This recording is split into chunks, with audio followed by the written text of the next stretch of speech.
Okay, you have quorum. Thanks very much. Good morning and welcome to the Vancouver City Council meeting of Tuesday, April 13th. We're meeting under the Part 14 of the Procedure Bylaw that is authorized by the Minister of Public Safety Order M192. And as such, council members are participating by phone. If my connection is lost during any portion of this meeting, we'll recess until the connection is restored, and same holds for you, council, if the connection is lost anytime during the voting process.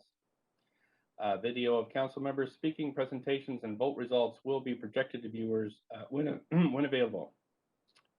Of course, we acknowledge we're on the unceded territories of the Musqueam, Squamish, and Tsleil-Waututh people, and thank them for their generosity to all who live on these lands. And also want to thank staff for all their fantastic work through COVID-19 and beyond. Really looking forward to getting through this, and we can all be seeing each other in the hallways. That would be great.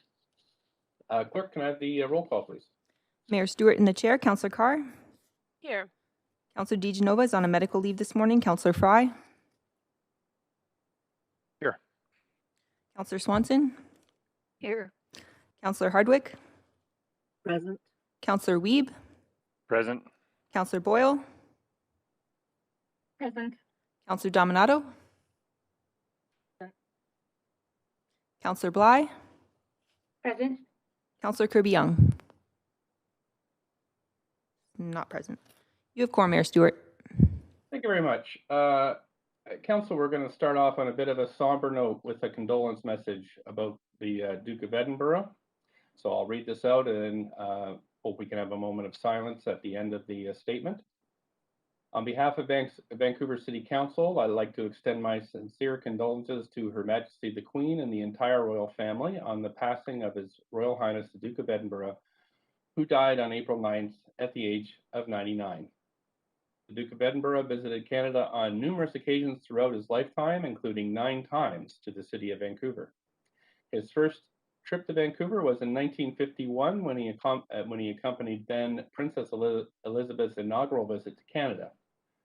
The royal couple visited Vancouver City Hall on October 20th, 1951. In March 1993, the royal couple visited Vancouver City Hall again and were warmly received by city staff and local residents. His last visit to Vancouver was in 2022, before he retired from royal duties in 2017. The Canadian flag at Vancouver City Hall and on civic facilities has been lowered to half-mast and will remain at half-mast until sunset on Saturday, April 17th, the day of the Duke of Edinburgh's funeral. There are photos of the Duke of Edinburgh's visit to Vancouver City Hall on our website, courtesy of the Vancouver Archives, and a link to a condolences book set up by Heritage Canada. So please join me in a moment of silence to remember his life and many contributions.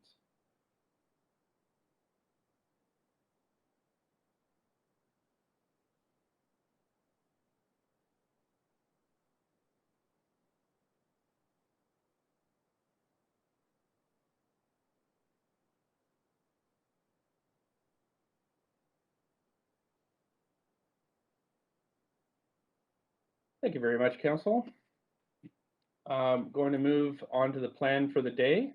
The public is strongly urged to listen to the proceedings via the city's website or YouTube link and follow along on Twitter at Van City Clerk for updates on the progress of the meeting. Video of council members speaking, presentations, amendments, and vote results will be projected to viewers when available. Any comments on agenda items can be sent to council using the web form on the city's website, and the link will be tweeted out on @VanCityClerk. I also want to note the City of Vancouver's longstanding commitment to equity, diversity, inclusion, including utmost respect for all genders. I remind council that when addressing speakers and staff, we will avoid using gendered honorifics and will instead refer to the person by first and last name, role, or title. Today we have 3 administrative motions, 1 presentation, 3 reports, and 5 referral reports, 11 bylaws, 6 administrative motions, and 3 members' motions. We also have notice of council members' motions, new business, inquiries, and other matters. So the plan for today is to carry on and then break at noon for lunch until 1 p.m., Then we'll go in camera from 1 until 4 p.m. Lots on the in-camera agenda, Council. Then we'll deal with the remainder of the agenda. Just a reminder that we have a public hearing this evening that begins at 6. So in camera, Council is required to meet in camera later this week. The reasons and authority under the Vancouver Charter are listed in the updated agenda. Someone like to move the motion to go in camera, please. So moved. Thank you, Councillor Fry. Second. Councillor Carr, thank you. All in favor, yay. Yay. Opposed, nay. Yay. I don't think I heard any nays, so that carries unanimously. Thanks very much. We have a bunch of minutes to go through, Council, 3 sets of minutes. Minutes 1 are the minutes of the Council meeting of March 30th. Any corrections? Someone like to move? Adoption? So moved. Councillor Carr. Thank you. Seconder? Seconded. Councillor Boyle, I heard, I think. All in favor, yay. Yay. Opposed, nay. Thanks. Minutes 2 are the minutes of the Council meeting following the Standing Committee on City Finance and Services meeting of March 31st. Any corrections? Mover? So moved. Thank you. Seconder? Councillor Kirby-Young. Thank you, Councillor Kirby-Young. All in favor, yay. Yay. Yay. Opposed, nay. Thanks very much. Last minutes, public hearing, March 11th, April 1st, 7th, and 8th. Any corrections? Mover? Move So Hardwick. Second. you. Carr. Thank you. Favor, yay. Yay. Yay. Yay. Opposed, nay. Good. Okay, so that finishes minutes. Now, Council, we're going to matters adopted on consent. I'd just ask you to get on the list if you want to hold any of these matters. We have reports 1 to 3, referral reports 1 to 5, and we can adopt these all in a single motion. So I've got Councillor Dominato on the list. Did you want to hold an item, Councillor Dominato? Thanks, Mayor. I'd like to hold report number 2 regarding the building bylaw. Okay. And I've got Councillor Weave. Yeah, I would like to hold report 1, waterworks and conservation bylaw. Okay. Thanks very much. I don't see anybody else on the list. So does anybody wish to declare a conflict of interest on item number 3? Don't hear anyone, so can we have a motion to Motion. adopt? So yeah. Thank you, Second. Councillor Councillor Hardwick. Carr. Thank you, Councillor Carr as the seconder. All in favor, yay. Yay. Yay. Opposed, nay. Okay, Council, so we have approved report number 3, closure and sale of a portion of road adjacent to 150 Robson Street. We've also referred items 1 to 5, a CD rezoning on East 12th Avenue, rezoning on 6909 Ash Street, CD1 rezoning on 1885 East Pender Street, CD1 rezoning on 8655 Granville Street, and a CD1 rezoning on 8273 Oak Street and 1035 West 67th Avenue. Okay, thank you, Council. Now we're moving on to presentations, Council. We have one presentation for today, and that is from the Vancouver Public Library Board, a strategic plan. And we have Christina de Castel and Jennifer Chan from the VPL to present. Clerks, are we ready to go? Yes, thank you. Good morning. Morning. Good morning, Mayor, Council, staff, and listeners at home. I'm Jennifer Chan, Chair of the Vancouver Public Library Board, and I'm joined by, as you heard, Christina de Castel, our Chief Librarian and CEO. I'm delighted to present the library's 2020 to 2023 strategic plan and outline how our priorities and goals align with and help advance Council's priorities. The library is a core part of the services that the city provides. And during VPL's closure due to COVID-19, we heard from countless people about how important the library is to their lives. We heard from families looking for help with the learning needs of their young children, adults missing our spaces, and seniors isolated at home. So we're really looking forward to getting back to welcoming those 6 million visitors that come through our doors annually. This strategic plan, initially developed at the end of 2019, has helped shape the services we've provided during the pandemic and how we think about what comes next. We're proud of the library's record of meeting our community's needs and introducing innovative services while continually finding new efficiencies, and this plan carries on that tradition. VPL's mission and vision have not changed. They define what we exist to do and who we are. And we began this plan understanding that we are one of the most used libraries in Canada, with strong digital services and extensive public programs, with 92% of the public being satisfied with the services we offer. So this strategic plan builds on the strong foundation of our previous plans. It delivers the core services that are fundamental to our community while addressing the challenges and opportunities we see moving through and beyond this pandemic. Now, I'll briefly share how we reached our goals.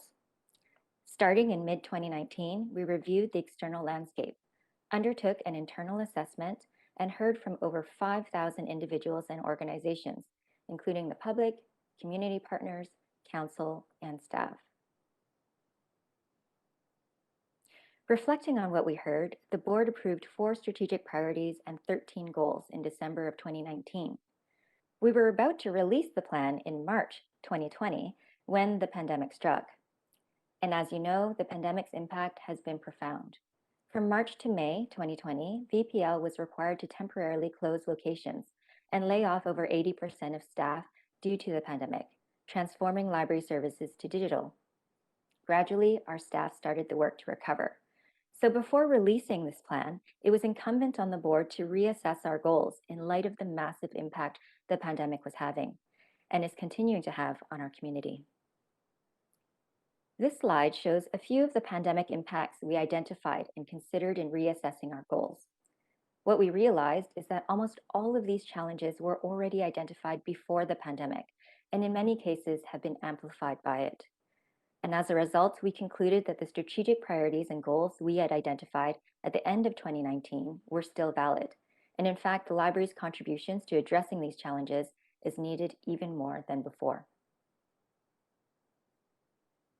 Our strategic priorities are the 4 areas where the library will focus our efforts. And within each priority area, we've identified 3 or 4 key goals.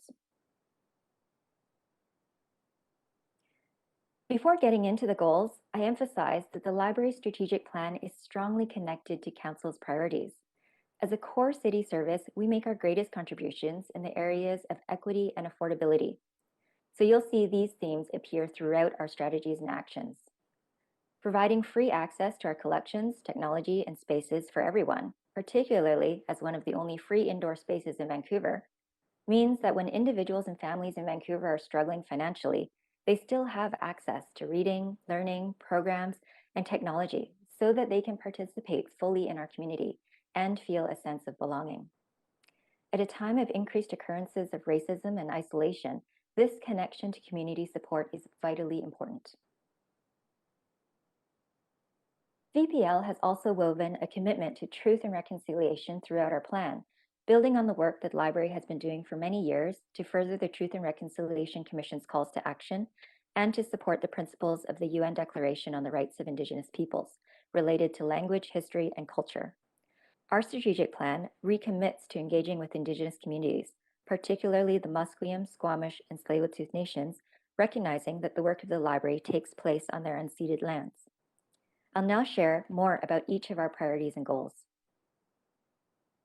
Our first strategic priority, learning and creativity, encompasses the most valued and long-standing core offerings of a public library: free access to collections, resources, programming, and expertise to support lifelong learning, creativity, and an informed community.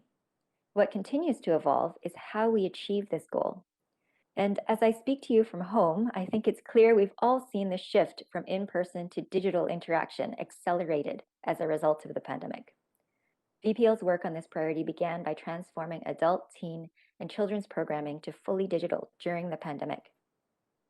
Our virtual story times continue to support parents and caregivers who rely on the library to support the early literacy of preschool children, which is a role that's not filled by any other public service in Vancouver.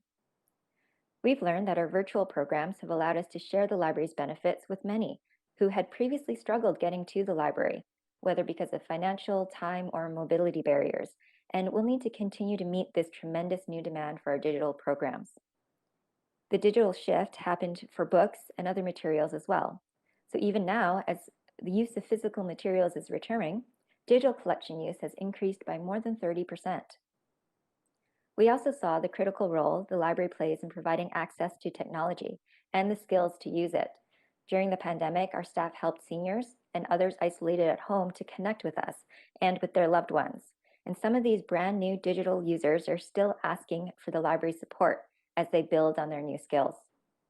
And most of all, 2020 emphasized how important our basic access to computers is.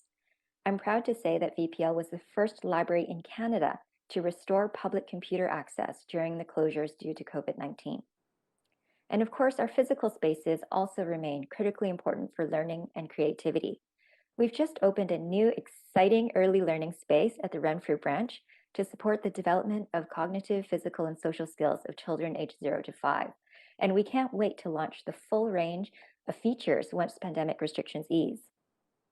The space includes a baby area for our youngest patrons, fine motor opportunities like a light table and a Duplo table, sensory opportunities, and creative play choices like magnet walls and build centers.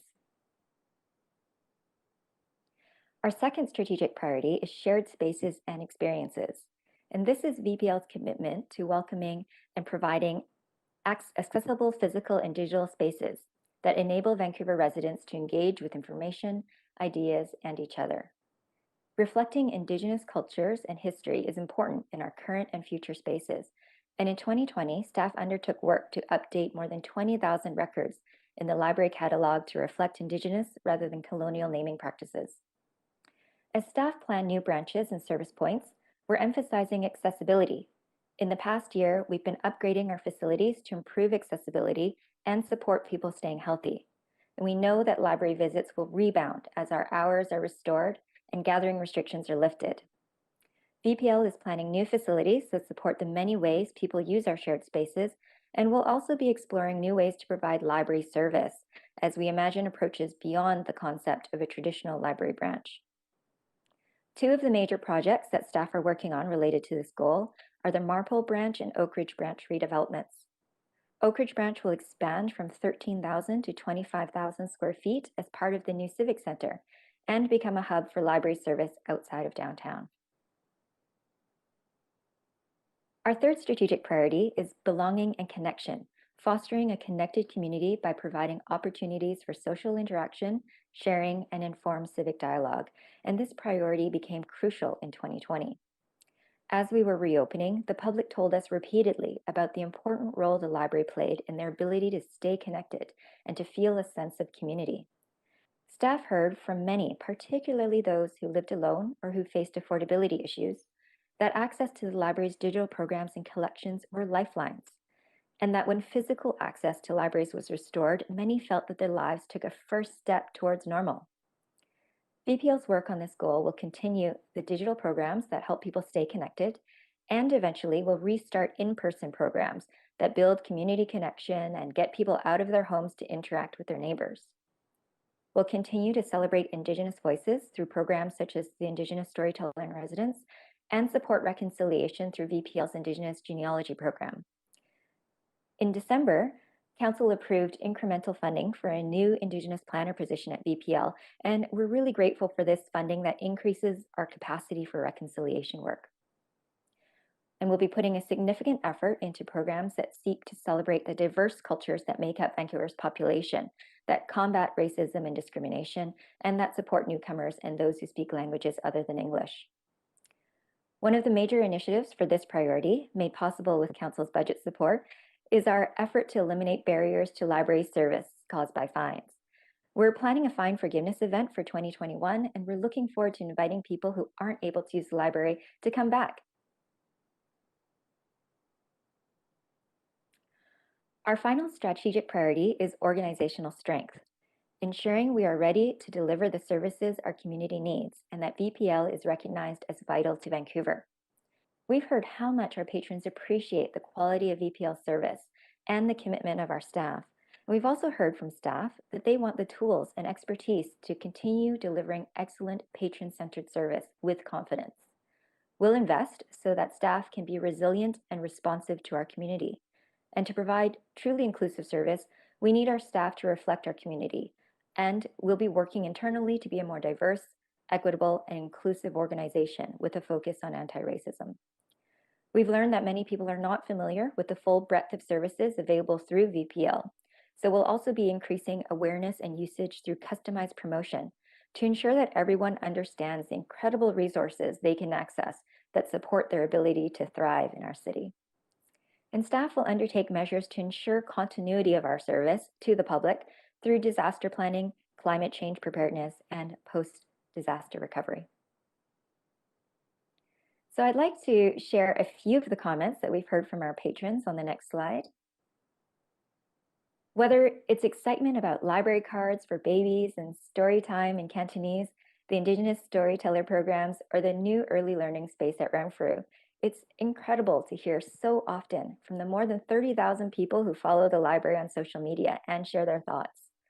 We also love to hear about the ways our most traditional services are appreciated, like this comment from a patron who wrote their PhD thesis at VPL and said, "Writing from the library made me feel less isolated and connected to the community. Libraries are one of the few institutions where everyone is welcome. Libraries raised me." So, in conclusion, we're proud of the work that VPL staff undertook in 2020, guided by this strategic plan, and from the exemplary leadership of our Chief Librarian and CEO, Christina de Castel, and her senior leadership team, and right across the organization to every staff person out in our branches and those working behind the scenes in support roles as well. The library has risen to the challenge, supporting families with young children and seniors in isolation at home with digital programs, helping countless people interact and learn through Zoom and ebooks, and supporting our community's difficult conversations about racism and inequality through book recommendations and digital programs. We're looking forward to the next few years and all the ways that the library can help Council achieve its goals and build a resilient, healthy, and engaged Vancouver. So thank you so much again for your support of the library this year and in the past. Christina and I would be pleased to answer any questions that you have, and I'd also like to invite you to consider and let us know how you think the library can best support Council's priorities. Thank you so much for your presentation. Nice to think about post-COVID-19 days and going back to the library, so really appreciate that. You do have a whole bunch of questions from councillors.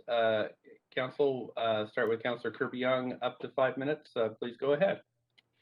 Yeah, thank you, Mayor, and good morning, Jennifer. Thanks for the presentation and the updates. Always great to hear from the library team. I'm curious in terms of perspective around if you think that some of the increased demand or new folks that are accessing the library that wouldn't have previously before the pandemic will sustain afterwards. And related to that, if you think we're equipped to sort of fulfill on that demand and what challenges we might have in terms of if we can continue to expand who the library serves and sustain that interest. Yeah, that's a great question because we have seen such a shift in the use of libraries as well during the pandemic. What I can say, and I'll refer to Christina to fill in a few more of the operational details on this, but we've already seen a resurgence of people coming back to the library. Demand's been growing. We've had almost 200,000 visits in March with physical circulation of reaching up to 500,000 items. So we're really seeing people coming back and using our spaces again. We do expect that this demand will continue, and I'll refer over to Christina to speak about some of the thinking behind how we're going to be sustaining that. Thank you. Yeah, one of the things that's been really remarkable is the new digital users for the library, in particular those who were not able to participate in physical programs before, so weren't able to visit the library or had reached a point where they weren't using physical materials as much because of eyesight, for example. So it's the most elderly patrons and those with physical issues coming to the library that I think we are seeing the most likely interest in that sustained behavior change, and we are really well equipped to meet that. We have absolutely one of the strongest digital service complements in Canada. So strong website and digital collections and digital licensing, and we've been able to expand that in the past year between the strong support that we have for our collections budget, as well as additional support from our VPL Foundation to meet that extra demand. So we're well positioned. Okay, and can I jump in, because I got limited time? What challenges do you think we have ahead in terms of library service in the city? So this increased demand for digital will be challenging to continue to meet if we see the physical use restored as well. It is entirely possible that we'll have considerably increased demand. And we need some attention to our facilities because of people's heightened interest in maintaining health and worry about being close to each other. So we saw people come back very quickly to physical spaces when we have allowed increased seating.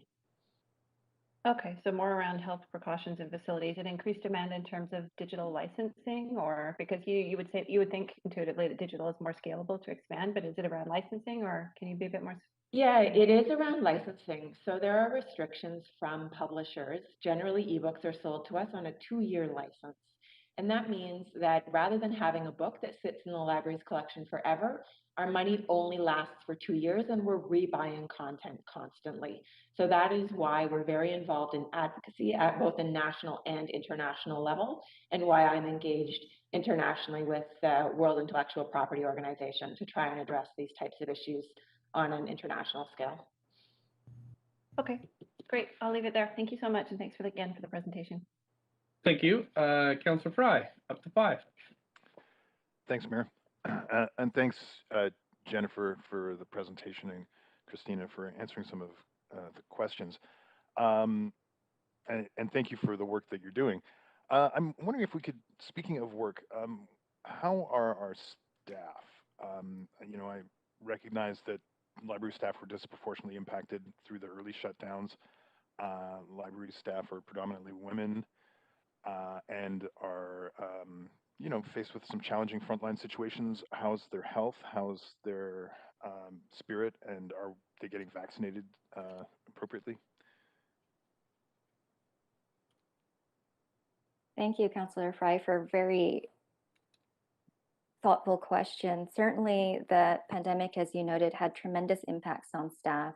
And in the presentation, we commented on the very disproportionately high number that experienced layoffs. So of course, this has had a tremendous impact. We're still recovering from that, still having to hire as well additional staff to get us back up to the levels where we're able to provide the full services. But what I can say is that a lot of progress has been made. Our staff are incredibly resilient and dedicated, and I can't thank them enough for everything that they're doing all across the library system. The amount of commitment has just been absolutely exemplary from everyone. And so there have been challenges, and I think that Christina can speak to more about how this is progressing. But overall, what we've been hearing is that based on our commitment to ensuring that staff and patron safety is #1 in the reopening process, we haven't had any workplace transmissions, and our safety protocols have been holding. So I'll defer to Christina for filling in some more on that. Thank you, Jennifer. I'll just briefly add that as Jennifer noted, safety protocols are strong. So we've had a few staff cases that were not related to worksite transmission. And that, of course, raises anxiety for people. We're having a lot of conversations about supporting staff's mental health and also about vaccination access, particularly with our union. So really trying to collaborate a lot around safety and around communication to make sure that we're there for people when they need that support. This is a time when working in public service raises anxiety, but on the whole, staff have been doing quite well in supporting each other and speaking up when they need that additional support from services like employee and family assistance, which we have. I've heard from some staff that they're put in an uncomfortable position where they're having to police COVID protocols like wearing masks and that kind of thing. Are we providing enough security for staff to do that kind of work, and are they comfortable doing that kind of work? It is difficult for anyone in public service, I think, to tackle that conversation with a member of the public who is reluctant to wear a mask. So we have security at several of our locations where that has been necessary, and we provide a lot of support through examples of scripts for those conversations. What's really important with working with the public is being consistent in the application of rules so that everyone knows if you show up in this particular way, you're going to be asked to leave. And so that consistency across our locations is the area where we really work on emphasizing right now, whether or not there's a security staff member present. So security is generally in our areas closest to downtown, where we tend to see the most security conflict. Thanks, Christina, and lots of gratitude for our hardworking frontline library staff for sure. Curious, we heard Jennifer mention the Oak Ridge Library forthcoming. We have stuff going around the Collingwood area library future. Is that on the radar with folks? We are certainly talking about, Jennifer, pardon me, I'll take this one as it's an operational item. The Collingwood Library, we are having conversations about things like test fit. So what a library could look like in that neighborhood. It is a priority neighborhood for the library board in the library's facilities master plan. So certainly we're participating in those conversations, and we look forward to a new library branch in that area. Okay, thank you. And thanks Thanks again so to much. staff. Thank you. We have Councillor Boyle next, up to 5.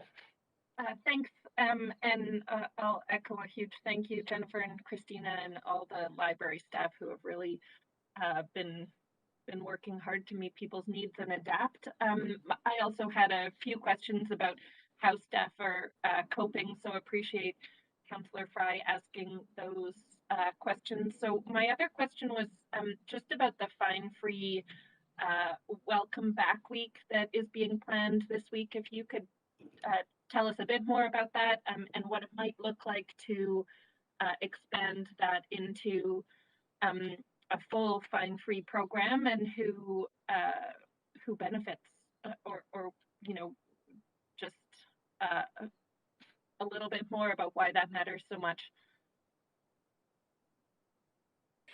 Thank you, Councillor Boyle. So absolutely, fine-free is one of the items that we brought to Council's attention at the end of last year. And what we heard back was that more information perhaps was sought, and a stronger demonstration about the benefits of this. And really where we get that information is from the many places across Canada, across North America, and now even closer to us in the Lower Mainland that are beginning to adopt fine-free, so that those folks who aren't able to pay their late fines and due to those fines aren't able to come to the library are able to return to the service. Now, I did mention in the presentation that we're planning a fine-free event for 2021, which is funded with the generous support that we received for this trial from the city's budget last year. So Christina can speak a little bit more to our plans. There are a few things that have changed in terms of timing because of the pandemic, but I'll let her fill you in on that. Thanks, Jennifer. So we are planning a fine-free campaign, which would reach out to people who are blocked from borrowing. So when someone has more than $10 in library fines, they're not able to continue borrowing from the library until they bring that balance under $10. And we know that the people who are most affected by those library fines and have those block cards are those who live in our lowest income neighborhoods. And that also corresponds to our neighborhoods that have the highest Indigenous and Black populations. So while we don't gather racialized data, we do know that there's a real strong correlation between those low income neighborhoods and people who are unable to use the library because of block cards. And these are the same groups of people who would benefit from library services the most. So we're very conscious of this, and it is a change that is happening across North America, that library boards are waiving fines and eliminating fines for library service, recognizing that it gets the library perceived as a punitive organization. And in fact, the shared responsibility people have for library materials motivates them to return library materials even without fines. So we are hoping to be able to move to a fully fine-free service. that would require making up a loss of revenue of another $475,000. So the library currently receives $625,000 in revenue annually from library fines. So we're on our way with the investment that the council made last year. We are very aware this is a substantial sum, and it is a result of the incredible use of the library that is by people in Vancouver. So we have the strongest circulation per capita in Canada, the most use of library materials, and therefore people in Vancouver incur the most fines. So we will be inviting people in a fine forgiveness campaign to come back to the library and have their fines forgiven so that they can start borrowing again, and to have a conversation with us about ways to support their borrowing in the future. So I am looking forward to our staff undertaking that in the next few months. Thank you. Great, I'm looking forward to it too. I'm also curious if the shift to more digital use would lead to reduced fine revenue. I know revenue is the wrong way to talk about fines, but if we would expect to be seeing a decline in the number of fines coming in anyway as there's a shift to digital over time? Yes, Councillor Boyle, that's absolutely right, because as you know, many of the digital materials can be returned automatically, and so there often would not be a fine for those anyway. And so we'll see that with the shift towards digital, that our expected fine revenue would decrease in any event. And one thing I wanted to point out as well is that we are in the process of gathering more information to support your funding decision with regard to fines. And we've conducted a preliminary survey, and it's really exciting that we've learned that 63% of respondents support eliminating library fines, and that the strongest support is amongst patrons under 44, where we see 70 to 80% supporting the elimination of fines. And this isn't a support that's driven by income level. So income level is not a factor in that degree of support. So we are certainly seeing that the people in Vancouver are behind this initiative. Okay, that's great. I suspect as people hear and think more about it, that those numbers may shift more too. So excited to see this pilot, and yeah, again, thanks for all your work. Those are all of my questions there. Thank you. We have Councillor Swanson up to 5. Yeah, thanks. First of all, thanks to all of the library staff. And sorry some of them were laid off, and thank them for all their work. I wanted to ask about fines too. Are you guys in the library planning to bring forward a proposal that we could put in the next budget to actually go completely fine-free? Yeah, Councillor Swanson, that's something that is our current intention. It's something that we brought forward last year, and we would plan that would go forward for this year as well, with the added support of all the information that we're going to be gaining through our fine-free initiative and welcoming back folks. So you'll see an even stronger presentation this year than you did last year, subject to, of course, the board approving it going forward. There is a process that we go through for identifying our budget, and so it's not only up to me, but I can say that from what I know, that's where we'll be heading. Okay, that's great. Thank you so much. That's it for me. Thank you, Councillor Swanson. Councillor Carr? Yes, thank you. And may I first just again, like my fellow councillors, really emphasize how important the work is that you do, and thank you for that, and a great presentation, but just all the work you do, both Jennifer and Christina and all your staff. My question is really arising, other questions have been answered already, around the comment you made, Jennifer, regarding resilience and the importance of the libraries as being places, safe spaces for resilience, especially as we're looking at climate change type emergencies. It might be air quality or heat waves or those kinds of things. So could you tell me just a bit more of the thinking of the library in terms of, and especially within the context of the Vancouver plan, which is right now focusing on resilient neighborhoods. So the role that libraries and branches could play at a neighborhood level as spots of refuge, safety for health, and in a climate emergency. Yeah, Thank you, Councillor Carr. So I think some of the thinking that goes behind this comment on resilience really speaks to the fact that social infrastructure has been shown in so many examples to strengthen the resilience of community because of the importance that connection has in terms of ensuring that folks are able to look out for each other, reach out and check on each other and see if you're okay, especially for anyone that lives in a more isolated situation where they might not have as broad of a family or friends circle to be able to be there for them. Being able to go to a place like a library or another social infrastructure space where they're able to build those connections and engage and be an active member of their community increases their chances of being able to be resilient in any kind of crisis situation, whether that's living through a pandemic or whatever other things that we need to prepare for in a climate change emergency. So that's part of our thinking, absolutely, in terms of how social infrastructure like the library can really support folks in becoming resilient. And of course, I'll have to put in a plug for one of our library books. Palaces for the People by Eric Kleinenberg is one of our favorites to recommend for anyone that wants to read up more on the tremendous value that social infrastructure like the library has for resilience. And that's, of course, one of the books that we have several copies of at the library, and I'd be happy to point you to it. Thank you. I love reading, so that's great.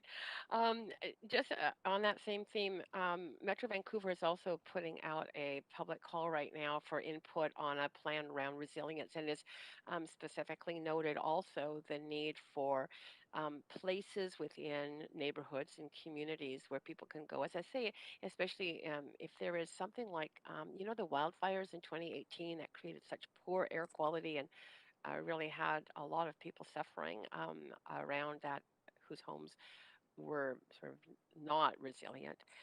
What would it take for libraries? It would require, I guess, upgrading, but and retrofitting. But do you have right now good air filtration? Could air exchanges and those kinds of things really be, if there was funding available, be an addition to libraries that could help um, increase the resilient nature of libraries in the face of that kind of a health emergency. Certainly, and I will defer to our chief librarian on this one. I know she has been thinking about clean air, in particular ventilation issues related to the pandemic. So over to you, Christina. Thank you, Jennifer. So our branches are in different states as far as their HVAC systems. Central Library has one of the best HVAC systems. So it's a very large building with a good system that is available to people when they need a refuge for clean air. And we certainly saw people taking advantage of that during the wildfire smoke impacts and air impacts. So that is something we're quite aware of. We have looked at all of our HVAC systems across the city and the kinds of upgrades that would be needed. So we work quite closely on this with the city's real estate and facilities management department to prioritize across the library and community center facilities. And we will be continuing to do that to be better prepared to provide clean air shelters, in addition to the warming and cooling that libraries always provide when the weather is extreme, because we are one of the only places for people to go during the day. So yeah, I'm out of time, but I'd love to get that information. That's fantastic. You're doing that work. Thank you, Christina. Thank you. Thank you. Last on the list, Councillor Dominato. Thanks, Mayor, and thanks, Christina and Jennifer and the team for the update. I really appreciate that you took some time in the context of COVID to sort of reassess the strategic plan. And I've always known public libraries to be some of the most sort of resilient and adaptable kind of organizations in our society. And harkening back to a time when I was manager of public libraries provincially, and so I'm really fascinated by the work that you've done and how resilient you've been over this period of time. But I'm curious, in addition to the broad goals and articulated objectives of the strategy, if you could speak to what you see as the kind of further opportunities on the horizon for public libraries, because they have adapted. They aren't about books anymore, just simply books. And I'm curious if you see other opportunities on the horizon for VPL. Oh, that's a big question. Certainly, I think we're always looking to not only be responsive to the changing needs that we're seeing because of things like the pandemic or what we're hearing from folks in our community-led initiatives, but also to try to be proactive and think beyond what the library looks like today to what it could be in the future. And this is something that we do each time we look at this strategic plan, and some of the really interesting conversations are really around how connections are formed among community members and whether or not the library can transform in new ways as this is something we already do, but what new ways can we provide where folks can come and share their ideas. In a place like Vancouver with so many diverse people and communities and cultures, how we can be an opportunity for people to come and express themselves and share who they are with each other so that we can have a more connected fabric in our community. I think that's some of the areas that are very interesting, but also looking at, as you'll see in the presentation, talking about ways the library can offer services beyond what a traditional library looks like. There's ways in which we're exploring that with pop-up libraries. We have a library book van that brings our services to other places. And, I'll open it up to Christina as well, because she's been a really visionary speaker on this type of thing and has really guided our thinking as well. Thanks, Jennifer. So I'll just briefly add, on top of what Jennifer was saying about community connection, the opportunities for the space, for the library as a space of civic dialogue where people can work on issues together and plan action, I think is quite important. It is really a way for neighborhoods and a place for neighborhoods to come together when we all live in smaller spaces. And so that's one of our major areas of opportunity.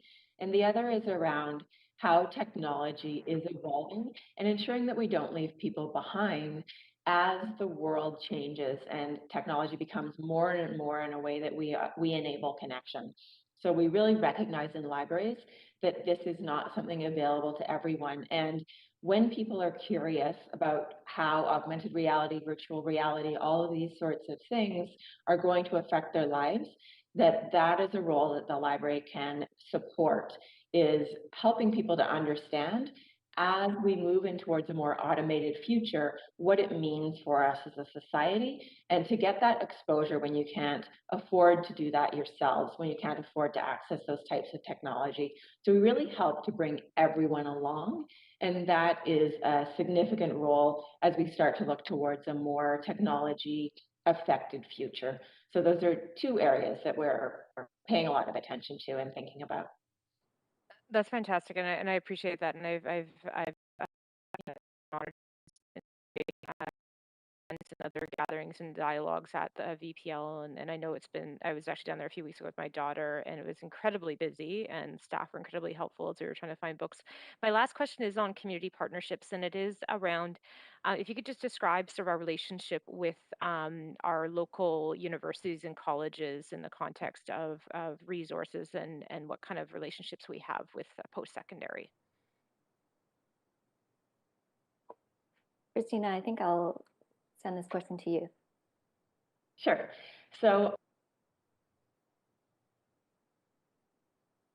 and that's one of the major areas where libraries have worked together for many, many years so that anyone in Vancouver can access the full breadth of university collections through interlibrary loan. So that is a service that still exists and still matters.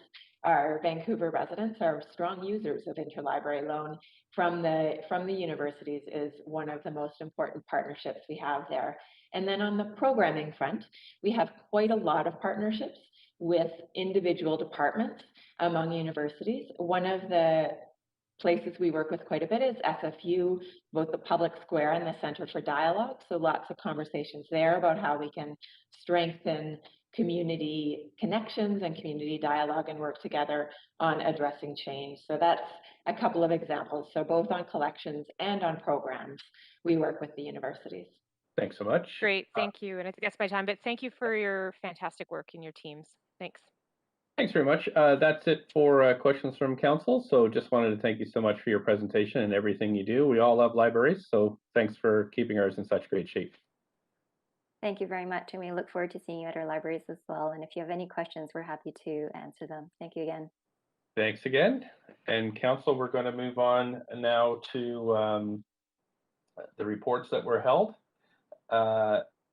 First of all, so the two reports were held were on the Waterworks and Conservation Bylaw amendments and the miscellaneous changes to building bylaws and electrical bylaws. I'm just wondering if any councillors wish to declare a conflict of interest on any of these items or these two items.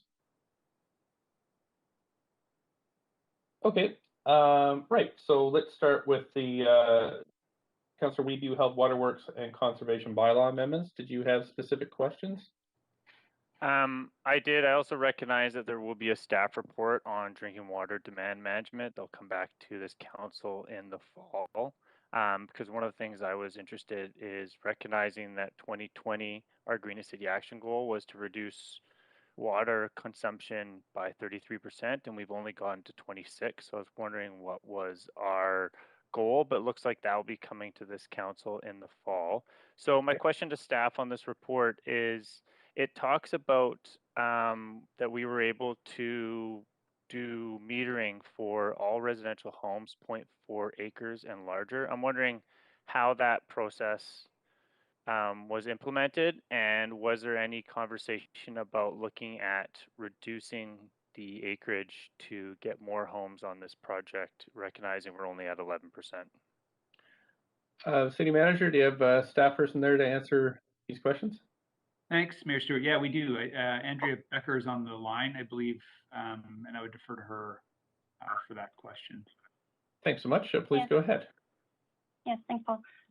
Yes, definitely I can respond about the initiative that we took on last summer to meter the remaining large residential properties above 0.4 acres. And so we used our internal water operations workforce to complete, I think it was about 225 additional meter installs on those large properties and move them to the metered rate.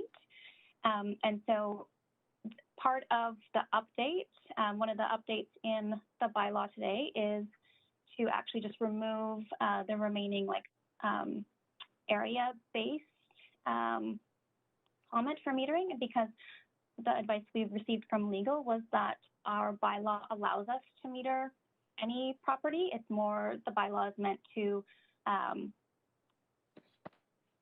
indicate what customers are obligated to do. So we have the notes in there that all new residential or renovated residential properties require a meter. And so we're slowly increasing our residential metering.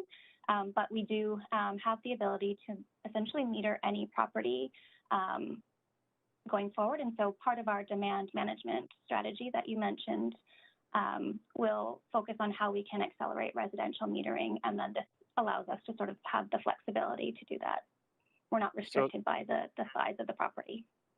Yeah, I noticed that was crossed off in the red line. So you're stating today this housekeeping work will allow us to better have tools when you guys come back with the drinking water demand management plan to showcase what initiatives and incentives we can do, or what properties we look at to kind of reduce our water system loss as a city? Exactly. Yeah.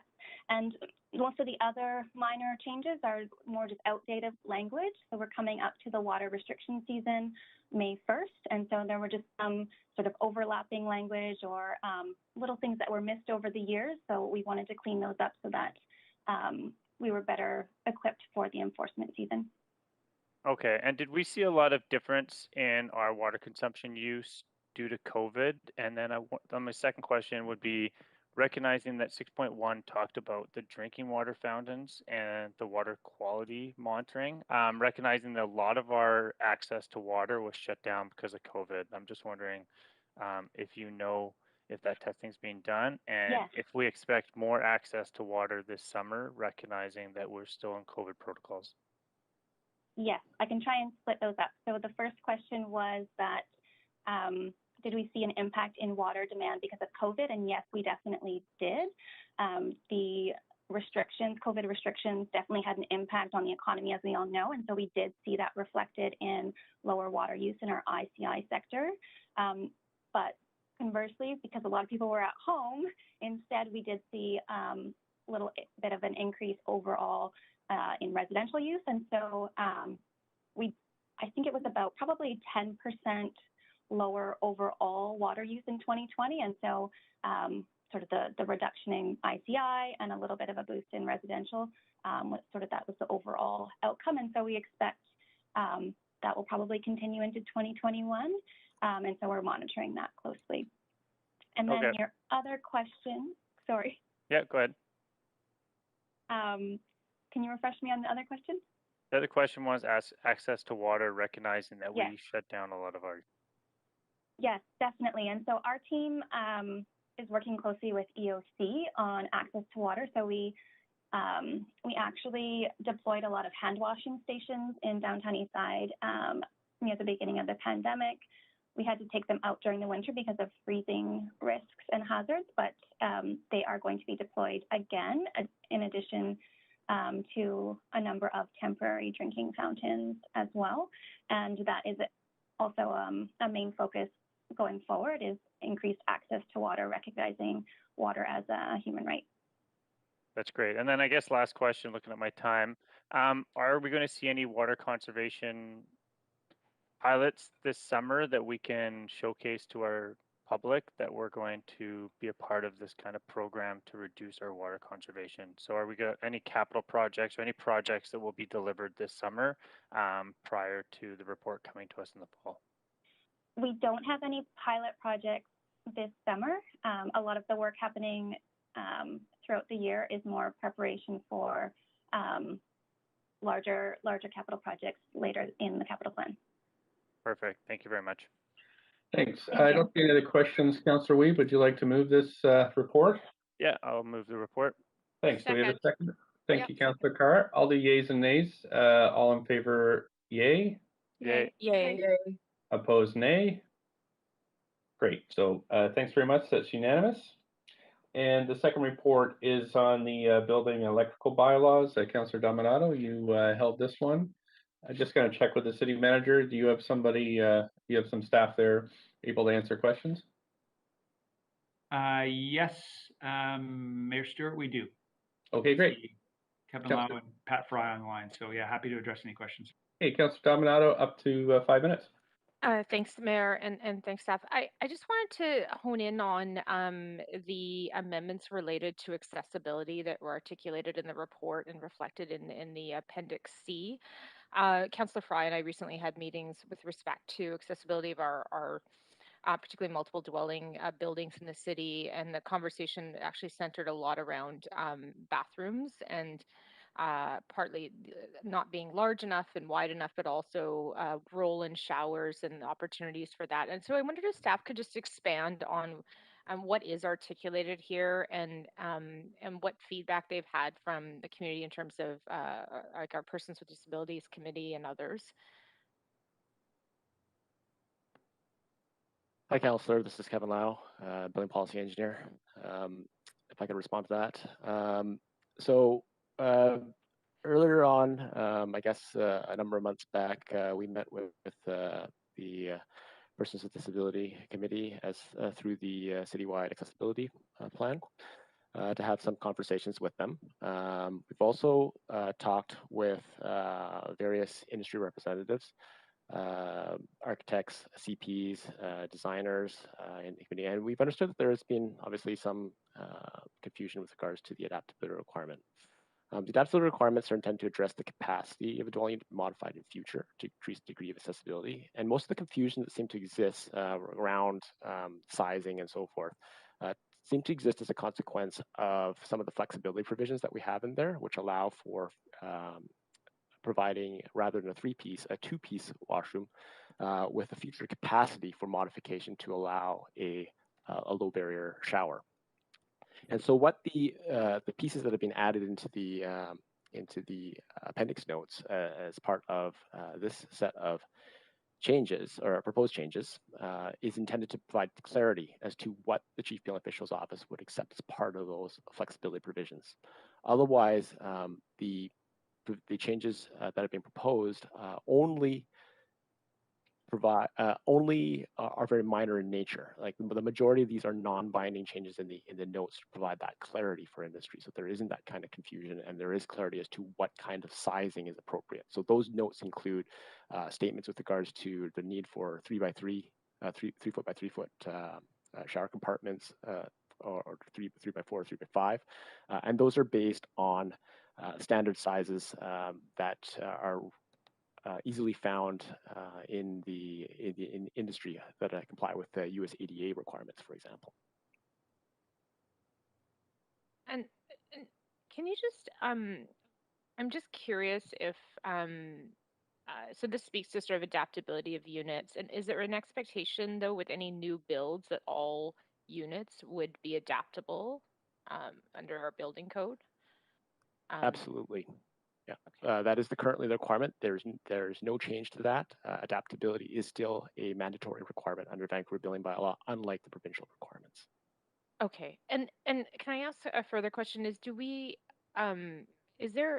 mandate, whether it be through the building code or otherwise, or their policy or regulation, to have dedicated accessible units within new builds in the city, so that if you were looking and thinking about an individual who's in the market to either rent or buy, and actual units that were already outfitted as fully accessible, and does that exist? Do we have any requirements for that? So right now for multifamily dwellings, Vancouver has a set of enhanced accessibility requirements that must be applied for all dwelling units. These require a certain set of changes that increase accessibility and include some adaptability requirements. Further to this, as I said, all new dwelling units are required to be adaptable. And my understanding is there may also be some mandate for fully accessible units as a part of the zoning and development planning. But that's outside our direct scope of responsibility. And then last question, is there anything within the building code around accessible door openers? And that question came up as well in the context of our meetings. Just 10 yes, seconds. there is. There is, okay. Yep. Thank you. Oh, thank you. Thanks. Councillor Weeb, up to 5 minutes. Yeah, I guess a quick follow-up, mine's probably the city manager. I know in 2018 that they had an accessible report come to council that was referred back that did talk about some of the aspects that Councillor Dominato has brought up today. And I'm just wondering when this council will get that report back on the accessibility options that were brought to council in 2018, including some of those accessible guidelines. Thanks, Councillor Weeb. I can take that question away and get back to council with an update on that. Perfect. Thank you very much. That's all my questions. Thanks. Could somebody move the report? So moved. So moved. Heard Councillor Kirby-Young, seconded by Councillor Dominato. All in favor say yay. Yay. Yay. Opposed say nay. Great, that's passed unanimously. Thank you, Council. We're on to bylaws next. We have 11 bylaws on the agenda. Council members who are not present for the meetings must confirm that they have both reviewed the proceedings and that they wish to vote. Bylaw 2 is from the public hearing of April 2nd. Councillor Hardwick, have you reviewed the proceedings and will you be voting? I have and I will. Great. Okay. Bylaws 9 and 10 are from the public hearing of February 25th. Councillor Bly, have you reviewed the proceedings and will you be voting? I have and I will. Thanks. Does any member wish to hold any of these bylaws for debate, separate vote, or for conflict of interest? Councillor Swanson? Yeah, I'd like to hold 1, 6, 7, 9, and 10. You can hold them in a block if you want. I just want to vote against them so I can have consistency in my votes here. 1, 6, 7, 9, and 10. Yeah. Okay. Thanks so much, Councillor Kirby-Young. I'd like to hold bylaw 5 for separate vote, please. Okay. Okay, thanks so much. And okay, clerks, why don't we? Sorry, I was on the list as well. Oh, I'm sorry, Councillor Hardwick. Yes, I'd like to hold 11, please, for separate vote. Okay.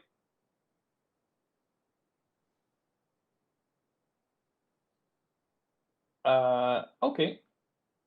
So would somebody like to move to adopt bylaws 2, 3, 4, 2, 3, and 4? Moved, Hardwick. Thank you. Seconder? Barb, Thank you very much. Mayor, bylaw 8 as well. Oh, I'm sorry. I didn't see. Yep. Okay. So 2, 3, 4, and 8. I heard Councillor Hardwick. Are you willing to move the Yes. addition of? Okay, Yeah. thanks. And seconder? second, Councillor Carr. Thanks very much. So all in favor say yay. Yay. Yay. Okay. Yay. Okay, opposed say nay. Thanks, that carries unanimously. Let's then move on to the items that Councillor Swanson held, and we could do those all at once. So could I have somebody move bylaws 1, 6, 7, 9, and 10? So move. Councillor Thank Carr. you. We have a seconder? Second, Council Bly. Hey, thanks. And I'm going to call a manual, an online vote now, just because I know it won't be unanimous.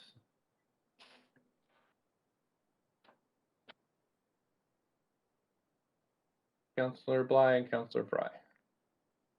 Great, so that passes with Councillor Hardwick and Swanson in opposition. The next we'll move to bylaw number 5.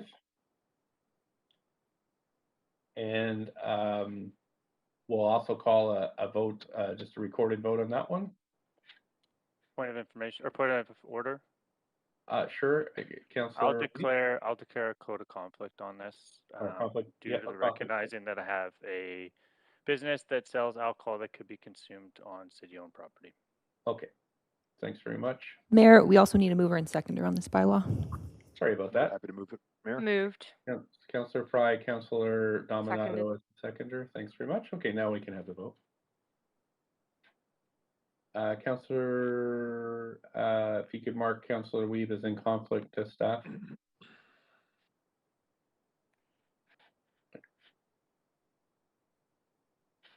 Great. Okay, that passes with Councillor Hardwick and Councillor Kirby-Young in opposition. And finally, we have the item number 11. I'll need somebody to move that. So move, So moved. I think I heard Councillor Kirby-Young, I think moved it.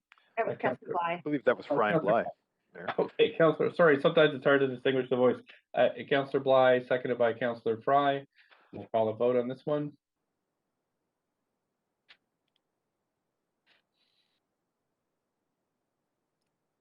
And that passes with Councillor Hardwick in opposition.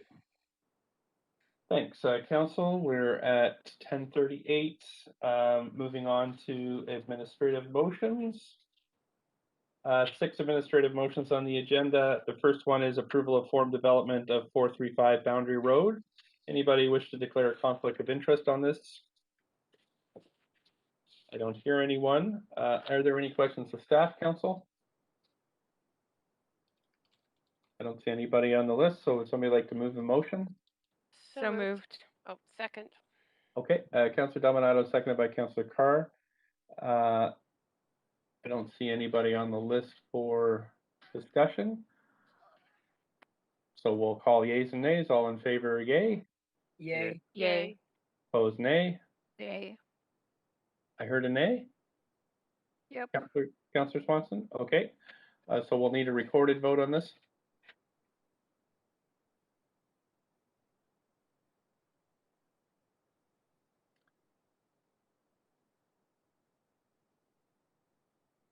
Okay, and that passes with Councillor Swanson in opposition. Moving to the approval of form of development 444 Kootenay Street.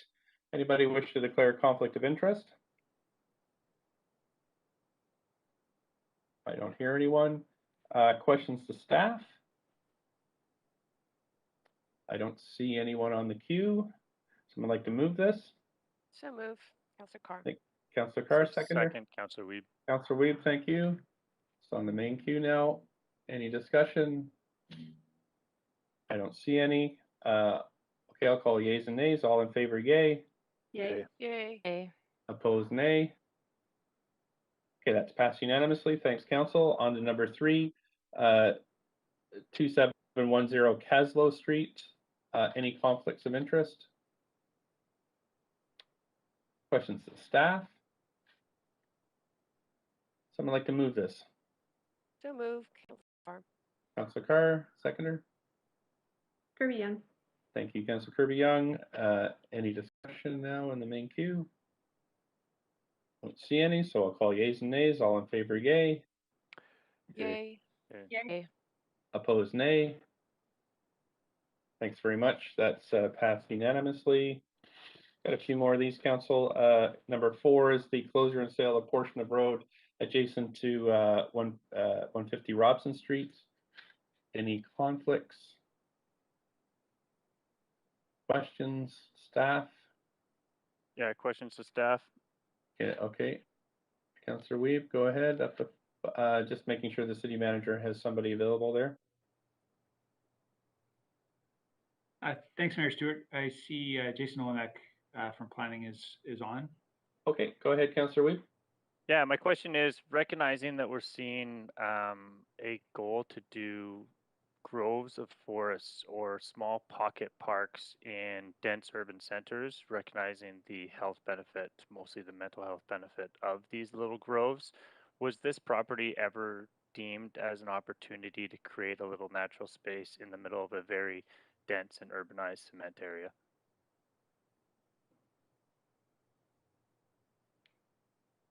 Thanks, Councillor. Jason, are you able to assist with that? Yeah. We did not look at this as a opportunity for a dense grove. However, we did look at tree retention, and there is some tree retention possibilities on the upfront corner. But this is not one where we were able to do the dense retention due to the building floor plate and footprint. Okay, thank you very much. Appreciate it. Thanks. Can somebody move the motion then? Kirby Young. Thanks. Seconder? Second. Right. Thanks, Councillor Carr. Discussion? I don't see any, so I'll call yeas and nays. All in favor, yay. Yay. Yay. Yay. Opposed, nay. Thanks, that's passed unanimously. Just 2 left, Council. This is approval of form of development 2235 East Broadway. Anybody wish to declare a conflict of interest? Okay, are there questions to staff? Okay, somebody like to move the motion? So So moved. move. Oh, second. I think I heard Councillor Dominato, seconded by Councillor Carr. Okay, thanks very much. Any discussion? All those in favor say yay. Yay. Yay. Yay. Opposed, nay. Thanks, that carries unanimously. Last one, Council, approval of form of development 6161 Canby Street. Anybody wish to declare a conflict of interest? Oh, questions to staff? I don't see anybody on the queue. We have a mover of the motion, please. So So move. moved, Councilor Bly. Councillor Second. Bly, Carr. Councillor Carr, seconder. Any discussion? I don't see any. Okay, yeas and nays. All in favor, yay. Yay. Yay. Okay, thank you. Opposed, nay. Thanks very much, Council. That carries unanimously. Okay, Council, we have 3 council member motions on the agenda today. Just a reminder that council members have 2 minutes to introduce their motion and 1 minute each to ask clarifying questions of the mover.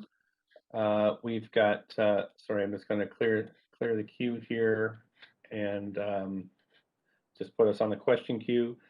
So motion 1 is providing bus ridership during COVID-19 and beyond. So Councillor Swanson, you have up to 2 minutes whenever you're ready. Yeah, so I'm one of the liaisons to the Seniors Advisory Committee. And we had the presentation on bus balancing, which means cutting out bus stops. And all the committee members who spoke after the presentation didn't want the stops cut out. And they kept citing what happens if you are permanently or temporarily disabled and you have to walk the extra distance. And then the West End Seniors Network told me that they opposed the cuts and that they weren't consulted. And then the Riley Park South Canby Community Vision Steering Committee said that they opposed the cuts. and the Jewish Seniors Alliance of Greater Vancouver said that they opposed. And so then I was thinking, with transit ridership at only 40% of normal because of COVID, there's lots of riders that don't see the signs that TransLink puts up on the stops, which is a good idea. They put up a sign that says, we're thinking of cutting this stop out. But if you're holed up at home, which would primarily be the folks who are disabled and more vulnerable, they don't see those signs and they can't comment on them. So it seems to me that this is a really bad time to cut bus stops out. Maybe if they're in the same block, but not when they're 800 meters apart. And at the very least, we need consultation that a real consultation that affects that hits the people, where the people who are affected can consult and say what they think should happen. And I also, in terms of the fare increases, I think it's just a principle of equity that we shouldn't increase fares and that we should, in fact, be trying to decrease fares wherever we can.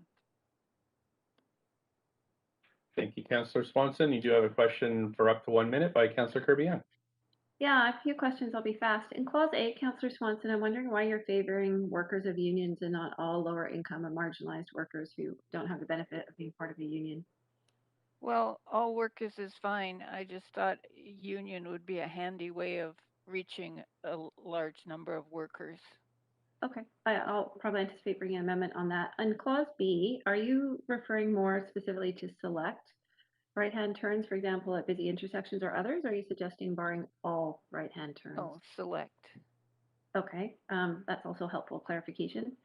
And then on C, a lot of those workers at TransLink are unionized. So if there are no fare increases, how do you propose they continue to increase the wages for the unionized workers at TransLink?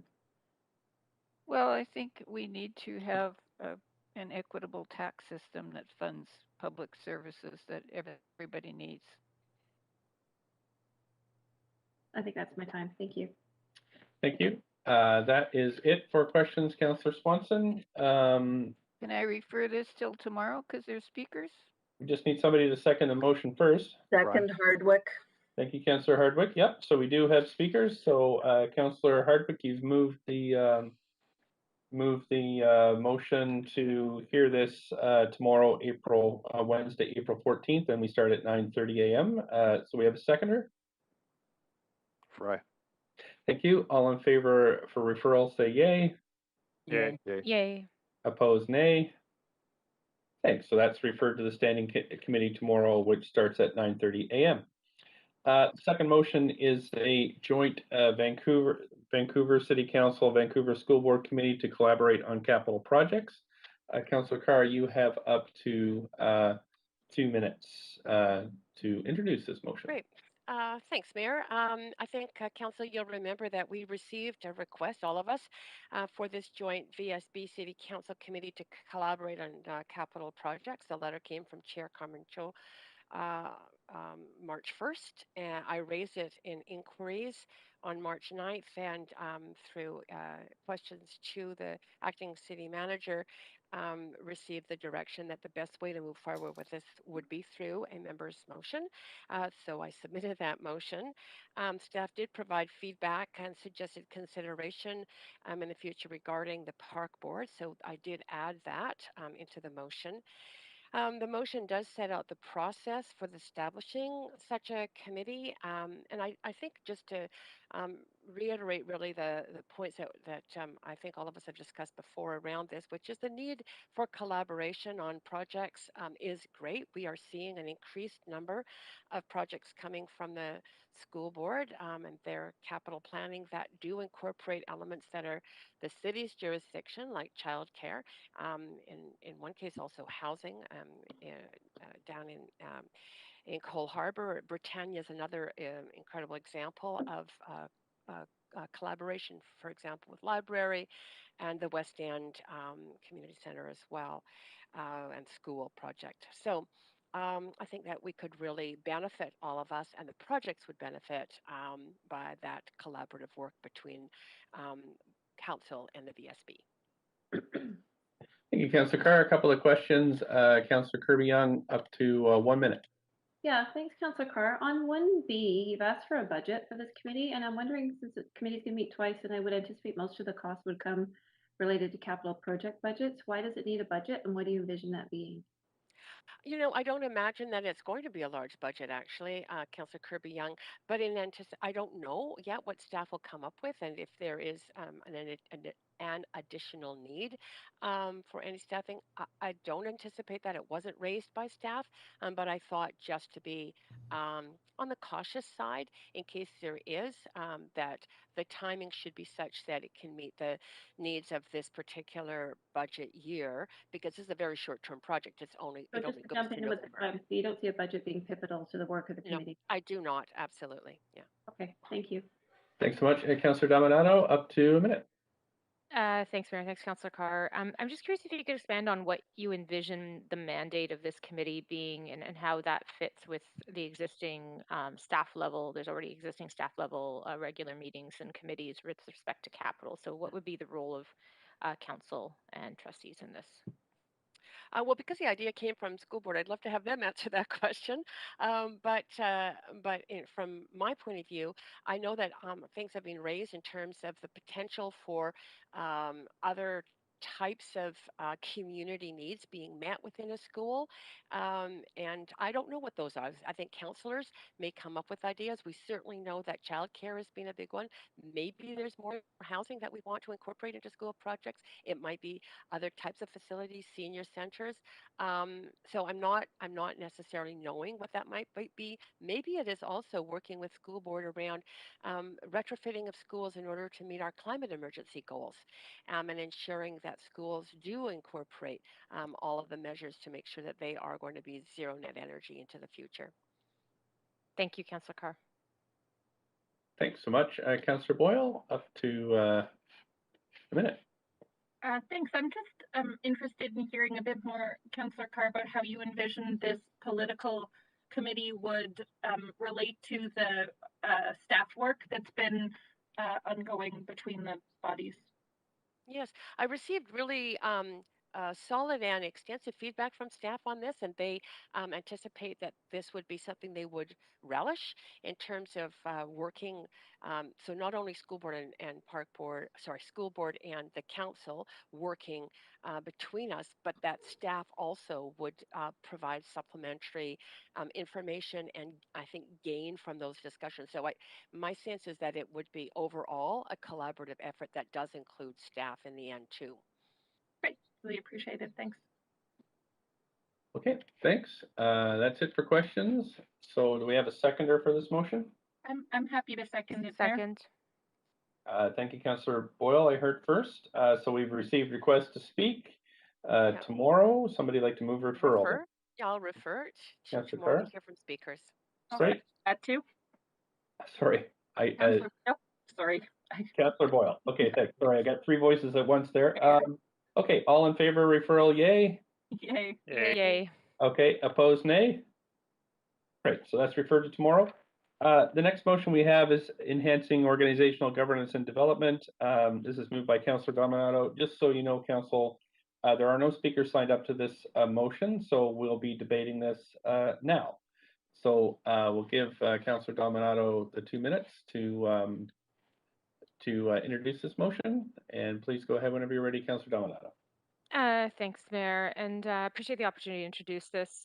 This stems from a number of observations since being elected to City Council, as well as the fact that we are in a transition phase. As the public knows, we are in the midst of a recruitment for a permanent city manager and near completion of that process. And so this really endeavors to take a review of our governance framework in the context of the governance and management relationship. To me, the timing is perfect, given that we are in the midst of this recruitment process around a city manager, and to really ensure that we have alignment. As I note, the Board of Administration bylaw is the bylaw that sets out the powers and duties of the city manager. It's not actually articulated in the charter, and this hasn't been reviewed in almost 30 years. As well, I think there's a really important opportunity here to ensure that any other governance and management linkages, policy frameworks are up to date, and there's a really clear understanding on the part of both council members as well as staff about the respective roles and responsibilities. And so that's the spirit in which it's brought forward, as well as looking at ensuring there's a strong onboarding process for as new council members come on, as well as throughout the term, which is just part of good governance of any kind of organization. So that's the spirit of which I bring it forward, and I think the timing is appropriate. Okay, thanks. Councillor Boyle, up to a minute for questions. Thanks. Our council has had a pretty comprehensive orientation, so I'm wondering if the idea is this would just embed that, or really what the intended outcome is of this. Mm-hmm. Yeah, I would agree there was a strong orientation around department issues and policy frameworks and existing strategies. But I would suggest that the orientation around governance and roles and responsibilities and the sort of the duties of whether it be elected council or a nonprofit board could be strengthened. And that's my estimation from having done governance training, but also having served on boards, that this council could benefit from that, but also future councils. And that's why I bring it forward. And I think it's a bit to build on what we had, but I do think there's opportunities for growth and improvement. Okay, thank you. Councillor Swanson, up to a minute. I wonder if you've thought of, should it be our own staff that are advising us of this, or should we have something more independent, maybe something run by the UBCM that's relevant to all municipal councillors and mayors, and not so embedded in the actual policies and work of a specific council? Mm-hmm. It's a great question, Councillor Swanson. I certainly think there's always benefit in having a third party engage with, whether it be an elected council board or nonprofit or other type of corporate board in this work. Have done that with, I've done that in nonprofits as well as at school board, and there certainly is benefit from doing that.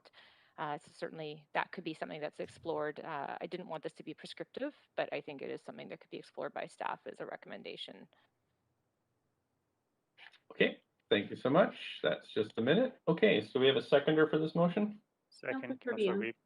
I heard Councillor Weep. Okay, Council, so I'm going to move us to the main queue, and would anybody like to debate this? Please put yourself on the queue.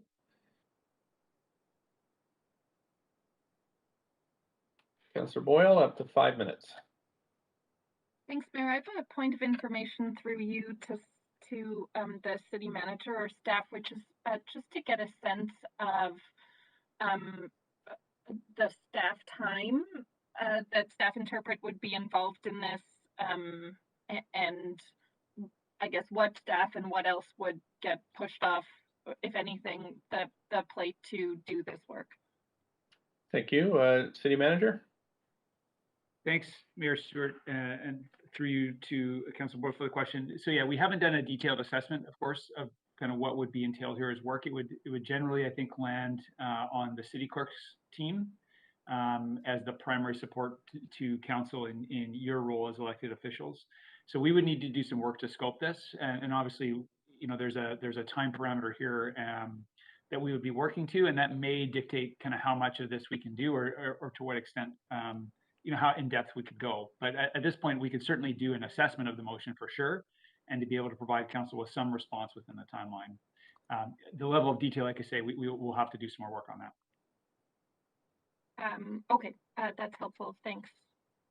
Okay, thank you. Councillor Weeb, up to 5. Yeah, I was happy to second this motion. I think it's a great initiative brought forward by Councillor Dominato. I used to work for the Board Resource and Development Office of the provincial government, and I think in my work in creating the best practice guidelines for public board governance, this type of work is critical for for the effectiveness of boards. And I think that the way this is set up can only enhance future boards and leaves a legacy from this council to ensure that every board following us has the ability to be their best. And so I'm very supportive. Thanks very much. I don't see anybody else on the queue, so we'll call a vote on this.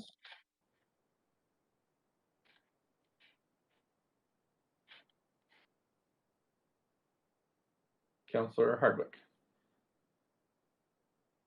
Council, that has passed with none in opposition. Thank you so much, Council. So that's it for members' motions. Next, we have notice of council members' motions. And just one second. Okay. So this is notices of council member motions for upcoming council meetings. Please a reminder to state the title of the motion, the date of council meeting which you intend to move the motion. And just a reminder that the notice of members' motions must be sent to the city clerk in writing and include the full title and date of the meeting. Councillor Kirby-Young. Yeah, thank you, Mayor. I have one notice of motion I'm submitting for the April 27th council session. Submitting it on behalf of myself and jointly with Councillor Weeb. And the motion is entitled Affirming Support for a Formula E World Championship Event, including a conference focusing on climate change and sustainability, musical and cultural event, and the Canadian round of an electric vehicle race. Thanks so much. We have Councillor Fry next. Thanks, Mayor. I'm submitting a motion for April 27th, incorporating a bike safety index into urban and active transportation planning. Thanks so much. I have a motion that I'm bringing forward, and that is, oh, sorry. I'm going to take myself off the list because I've just put myself on at the bottom. Councillor Weeb, you go ahead, and then I just have to find my title. Go ahead, Councillor Weeb. Yeah, I have a motion that I'll be bringing, which I have called notice multiple times, called Accessible Voting Options for Municipal Elections, and this will be for the Tuesday, April 27th meeting. Okay, great. And I'm just looking for my title. Right. Okay, thanks. Sorry about that, Council. So I'm bringing forward notice of motion limiting 2022 property tax rate increases to no more than 5%. And that would be brought forward for the April 27th meeting. Okay, I don't see anybody else on the queue. And so we're going to move to new business. Councillor Carr. Yes, hello. Mayor, I'm submitting a motion as urgent business under new business for this meeting, and I have circulated it to council. Just want to make sure that everybody's got it. You can tell me when I should introduce it.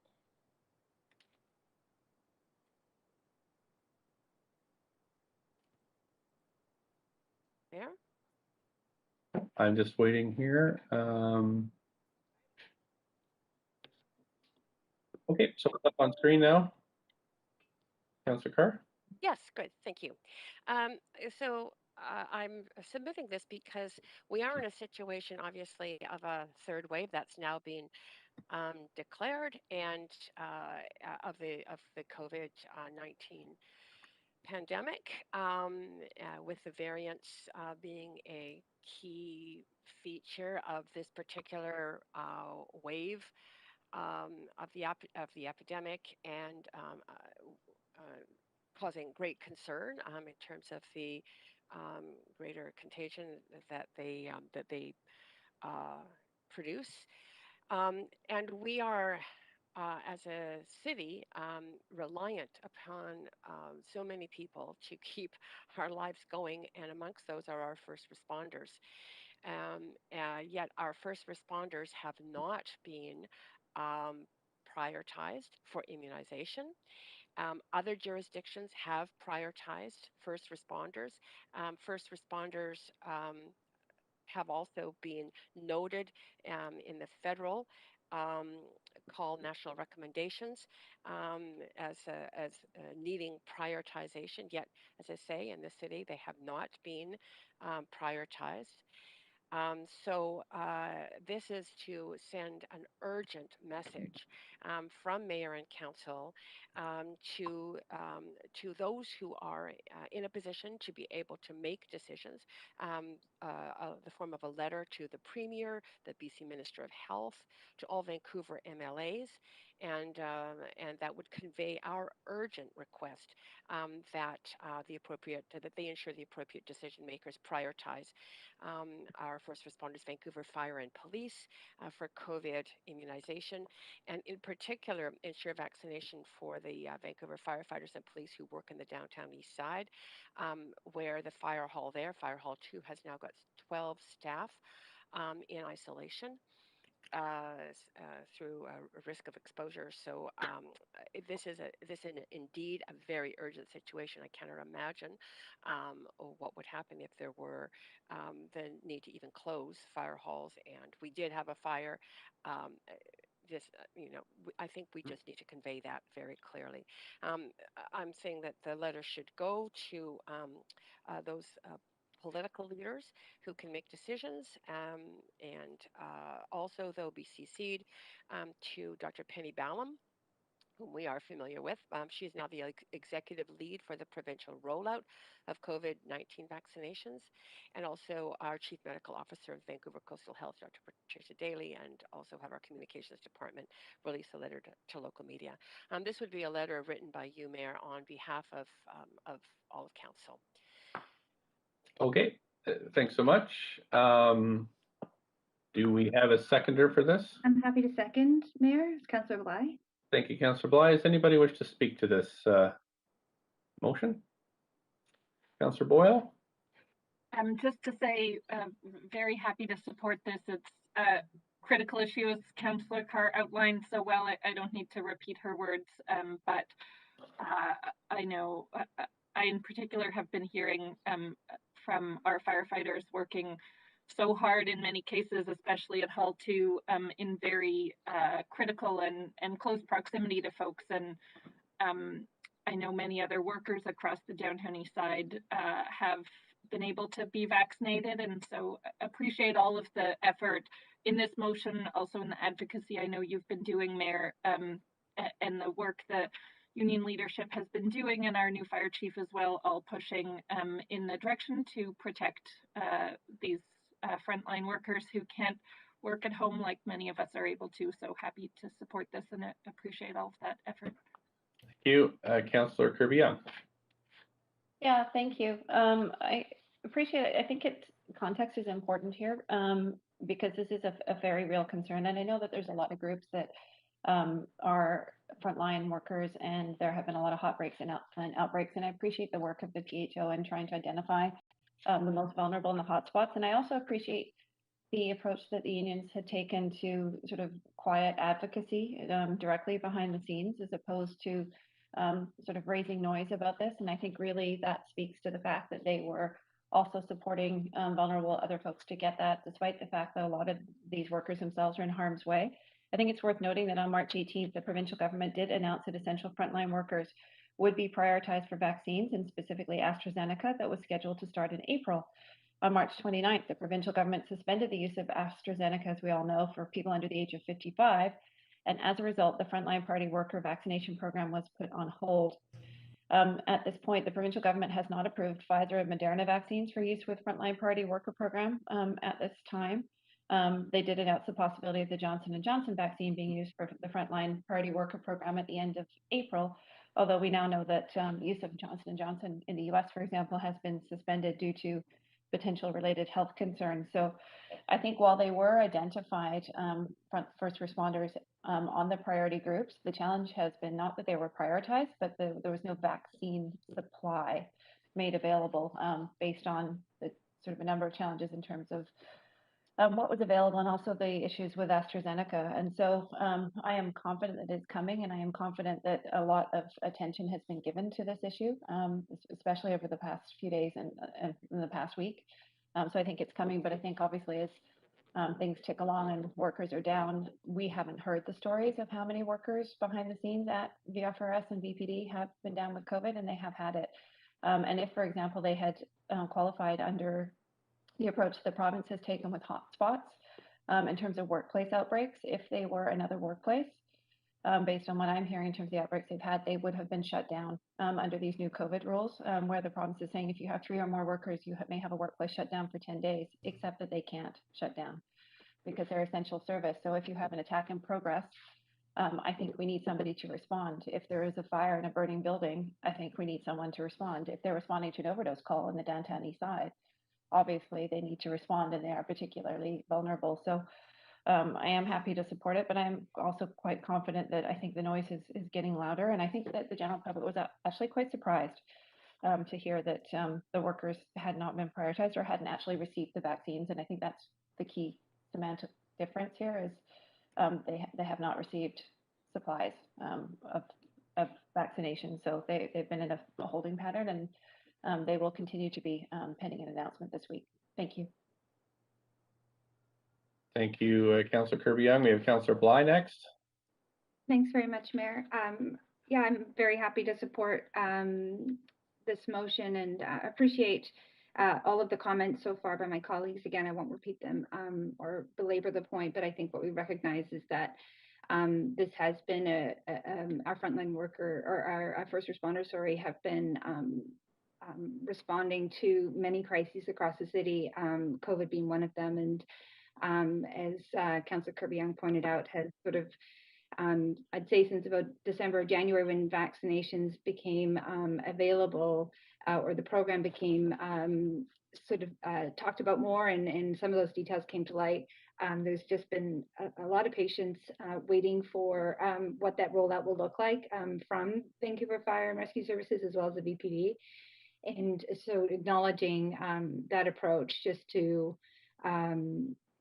recognize that they're part of an ecosystem in our city where there are many people that are needing to show up to work every single day. I think it's important to comment here. Of course, our teachers as well, with schools being open, are also required to show up. And there is some criticism, of course, in the media around some of the different ways in which rollout could or should have happened. And I think at the end of the day, it's just important that we as a council express our support for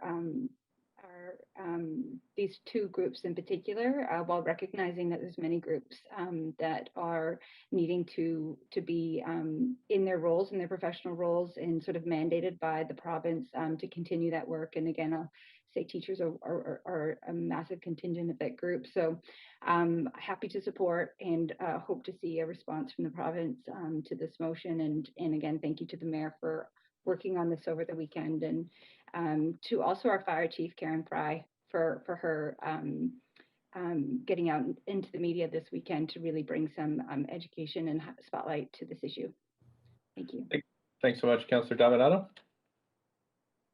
Thanks, Mayor, and thank you, Councillor Carr, for bringing this forward. Like my colleagues, I'm very supportive of this. I think the risk of being repetitive is that I think we all appreciate the critical role our first responders play in the city and that they are a critical and core service.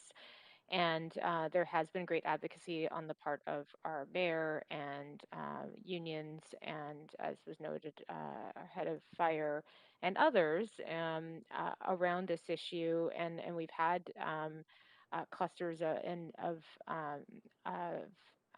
cases. And so this is incredibly important from my perspective because our first responders are on the front lines dealing with people face to face.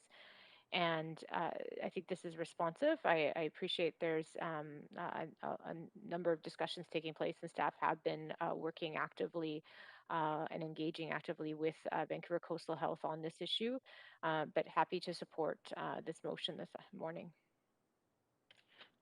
Thanks so much, Councillor Carr. Yeah, just to close, thanks, Mayor. Very much appreciate the words of all of you, fellow councillors. And to note that, you know, I understand too that that the first responders have been involved in quiet diplomacy on this, but this is an opportunity that I fear we would regret if we were to miss it as a council, to be on the public record and to voice our concern and desire to see first responders provided on an urgent basis with vaccinations for COVID. And if we don't do that today, we don't have the opportunity for another 2 weeks to do such a motion. And I just think that, I mean, I was hopeful I wouldn't have had to put this motion in, that something would have happened today, but it didn't. Instead, there was a news, report saying that the province still is holding to the position it's had before, and so not changing yet. But I'm hopeful that this will actually be motivating, and I'm hopeful, especially if it is a unanimous decision. So again, thanks for the words of everyone and the concern I know you all feel for our first responders, but also people in general around this pandemic, which really is taking its toll. Thank you, Councillor Carr. That's it for speakers, so we'll call a vote on this motion. Councillor Boyle? Council, that's unanimous, so thanks for that, and thank you, Councillor Carr, for bringing that forward. Moving over back to the question queue, Councillor Carr, did you have anything else on new business? I'm fine. Okay, I have an item under new business, which is a request for a leave of absence for Wednesday, April 14th from 9:30 to 11:15 a.m. for civic business, and then another LOA on Thursday, April 15th from 6 p.m. to 8 p.m. for civic business. Could I get someone to move and second that? So moved. So moved. Second. Thank you, Councillor Carr. All in favor say yay. Yay. Yay. Yay. Opposed, nay. Great, thank you so much, Council. Councillor Weave, you're next up on the new business queue. Yeah, two new business. One is just to acknowledge that the Punjabi market has musqueam banners for the first time in 50 years, raised in the community to help honor the past, celebrate the present, and give hope to the future. Councillor Weave, this would probably be other matters. So new business is just like we've just done with Councillor Carr, any new motions or leave of absences. So that would be, can we just shift you to the next part of the agenda? And okay, great. Councillor Dominato, did you have anything under new business? Yes, Mayor, I have two items. Moving a leave of absence for medical reasons on behalf of Councillor DeGenova for this morning, 9:30 to noon. And so I guess we'll deal with that one first. Okay, do we have a seconder for that? Second. Right. All in favor say yay.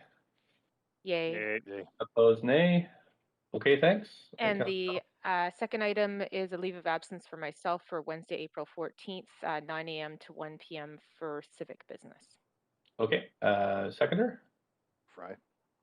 Thanks. All in favor, yay. Yay. Opposed, nay. Okay, that's passed. Thank you very much. Anything else, Councillor Dominato, under new business? No, thank you. Okay, thanks. Councillor Fry? Thanks, Mayor. Moving a leave of absence for myself for Tuesday, May 18th from 10:30 to 12:30 and from 3 to 4:30 for civic business. Okay, we have a seconder. Second. Kirby Young. Thanks. All in favor, yay. Yay. Yay. Yay. Opposed, nay. Great. Thanks, Councillor Fry. Anything else? Nope, that's it. Thanks. Okay, Councillor Hardwick, new business. I guess mine falls under other matters. Okay, so I'm gonna, if you don't have any new business, I don't have anybody else in the queue for new business. So now I'll call the next agenda item, which is inquiries and other matters. And I know it's a little confusing because we used to bundle these, but now they're separate. So inquiries, those are questions, for example, the city manager, and other matters are announcements like Councillor Weave was just making. So, okay, so Councillor Weave. And anybody else wants to put on your queue, go ahead. Councillor Weave? Yeah, I have two other matters. The first one is to recognize Punjabi market has musqueam banners for the first time in 50 years, raised in the community to help honor the past, celebrate the present, give hope to the future. The artist work shown is Pugari Pattern and Peacock by Jagnagra, alongside musqueam woven blanket patterns by Deborah Sparrow, and a program called We Walk Together on This Land. The second is Hubbub 16. Is on right now. This time it's online, and there's some really amazing projects that council and the public should check out. You can check them out at https at citystudiovancouver.com, hubbub16, and there's some great civic projects, including some naturalized spaces in Norquay and Mount Pleasant, and online voting is open. That's Great. everything. Okay, thank you. Councillor Kirby-Young.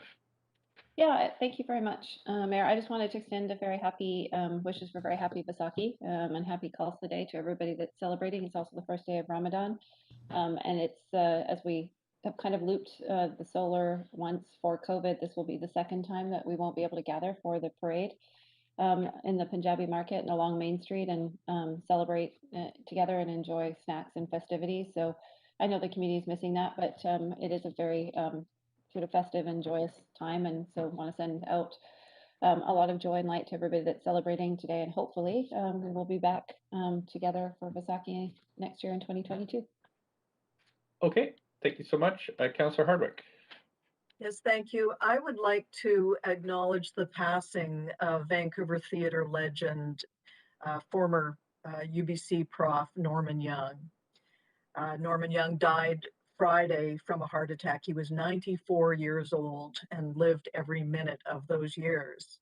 He was a staple of the local theater community, a retired University of British Columbia theater professor who once was the chairman of the Vancouver Civic Theatres and co-founder of the BC Entertainment Hall of Fame.